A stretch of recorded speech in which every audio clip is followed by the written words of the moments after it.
Once upon a time, in the town of Verona, there were two families, the Montagues and the Capulets. They didn't like each other at all. They had a big, long fight going on for a very long time. In this town, there was a young man named Romeo Montague. He was a nice guy who loved love. He often walked around Verona thinking about love and how to find it. On the other side of the fight, there was a young lady named Juliet Capulet. She was pretty and smart and had big dreams.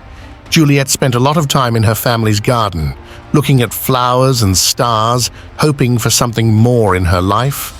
One special night, there was a big party in Verona. Both the Montagues and the Capulets got invitations, but they weren't supposed to go to each other's parties. Romeo, feeling daring, went to the Capulets' party in a disguise. At the party, Romeo and Juliet saw each other from across the room. It was like everything stopped and they only saw each other. They felt a strong connection right away. Romeo walked up to Juliet and they talked. They didn't know each other's real names, so they talked freely and happily. They danced, laughed, and felt like they belonged together. As the night went on, Romeo found out Juliet was a Capulet, and Juliet found out Romeo was a Montague. They were sad because they knew their families wouldn't allow them to be together. Even though they were from feuding families, Romeo and Juliet couldn't forget each other. They secretly met in Juliet's garden, where they shared their love under the moonlight. They made a plan to get married secretly, hoping their love would end the fight between their families.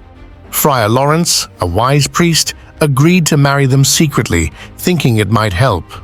Romeo and Juliet got married in a small, private ceremony. They were very happy, thinking that their love could overcome anything. But they didn't know that bad things were coming. The fight between the Montagues and the Capulets got worse, and there was a big, sad fight in the streets. Romeo's friend Mercutio was hurt, and in his anger and sadness, Romeo ended up hurting Juliet's cousin Tybalt.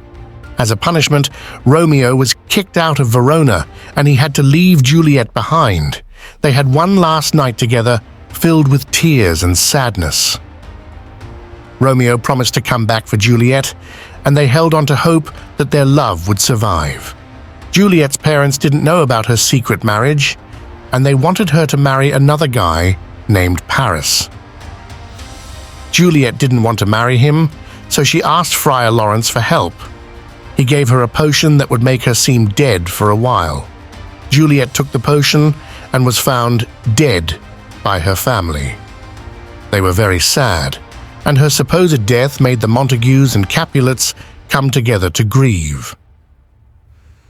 Romeo, not knowing the plan, heard about Juliet's death and hurried back to Verona. When he got to Juliet's tomb, he saw her lifeless body and thought she was really gone.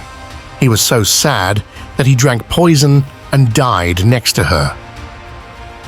Just a little while later, Juliet woke up from her deep sleep and saw Romeo dead.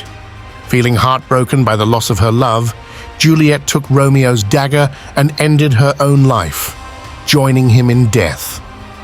When their families saw the sad scene, they realized how their feud had caused so much pain and sadness. The story of Romeo and Juliet reminds us that love is very powerful and that hatred and fighting can have terrible consequences.